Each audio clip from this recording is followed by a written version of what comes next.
From what has been said it can be shown, also, that the cause of the distinction of things is not a diversity or even a contrariety of agents. For, if the diverse agents that cause the diversity of things are ordered to one another, there must be some single cause of this order, for many things are not united save by some one thing.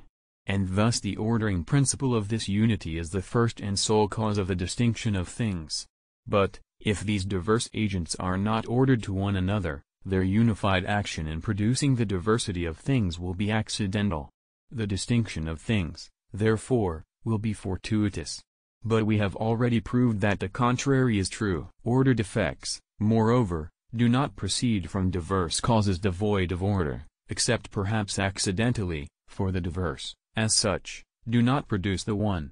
Now, things mutually distinct are found to have a mutual order, and not fortuitously, since in the majority of cases one is served by another.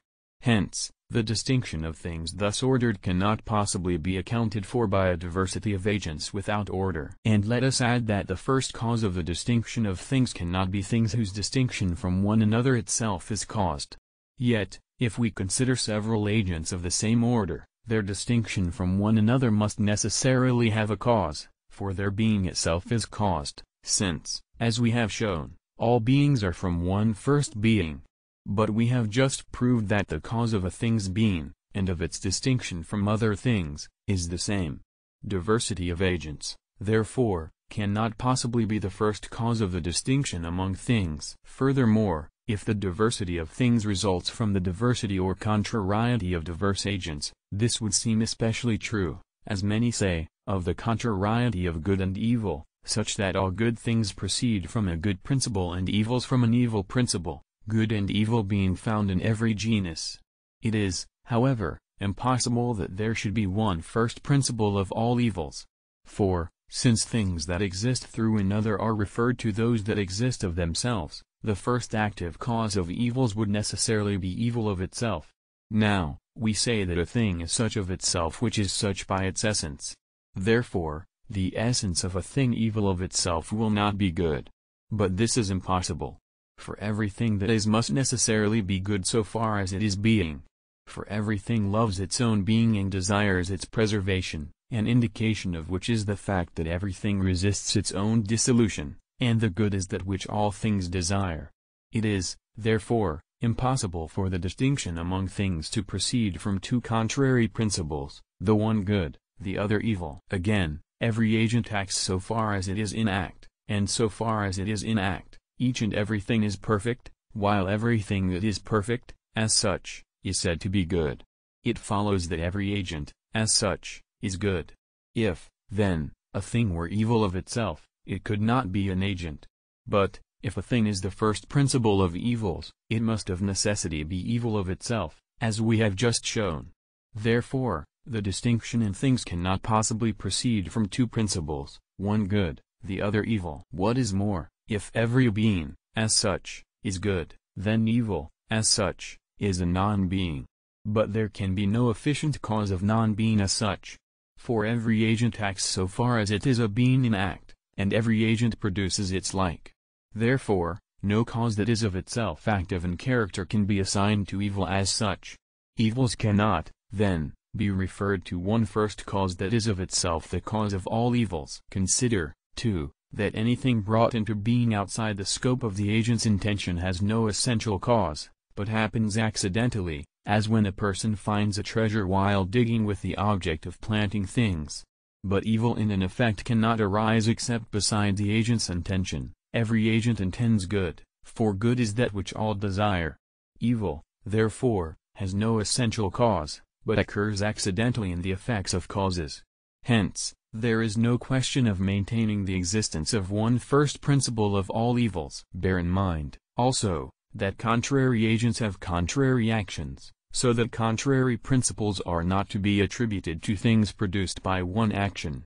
Now, good and evil are produced by the same action. For instance, by one and the same action water is corrupted and air generated.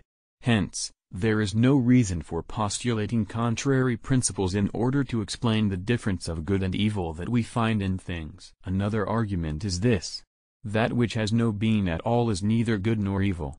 And, as we have shown, whatever is, so far as it is good. Hence, a thing must be evil so far as it is a non-being. But this is a being deprived of being, so that evil, as such, is a being deprived of being. Indeed, evil is itself this very privation. Now, privation has no efficient cause that is such through itself. For every agent acts so far as it has form, that which is through itself the effect of an agent, then, must be something having form, since an agent produces its like, except by accident. It remains, therefore, that evil has no cause efficient through itself, but occurs by accident in the effects of such causes. There is, then, no single primary and essential principle of evils, rather, the first principle of all things is the one first good, in whose effects evil results accidentally. Hence, in the book of Isaiah it is said, I am the Lord and there is none other God, I form the light and create darkness, I make peace and create evil, I am the Lord that do all these things. And we read also that good things and evil, life and death, poverty and riches, are from God, and that good is set against evil. So also is the sinner against the just man. And so look upon all the works of the Most High. 2 and 2, and one against another. Now, God is said to make or create evils, so far as he creates things which in themselves are good, yet are injurious to others. The wolf, though in its own kind a good of nature, is nevertheless evil to the sheep. So, too, is fire in relation to water, being dissolutive of the latter. And, likewise, God is the cause of those evils among men which are called penal. That is why it is said, Shall there be evil in the city, which the Lord has not done?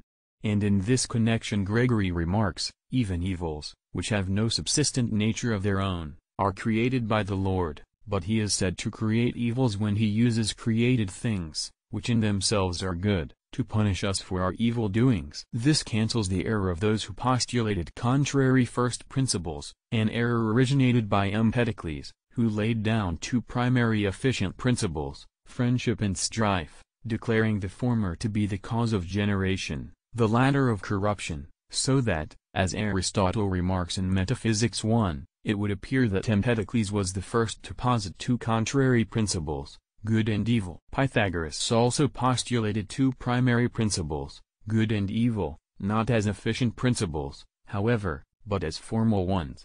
For, as Aristotle points out, Pythagoras held that these two are the genera under which all other things are contained. Now, although these errors of the earliest philosophers were sufficiently disposed of by thinkers of later times, certain men of perverse mind have presumed to link them up with Christian doctrine.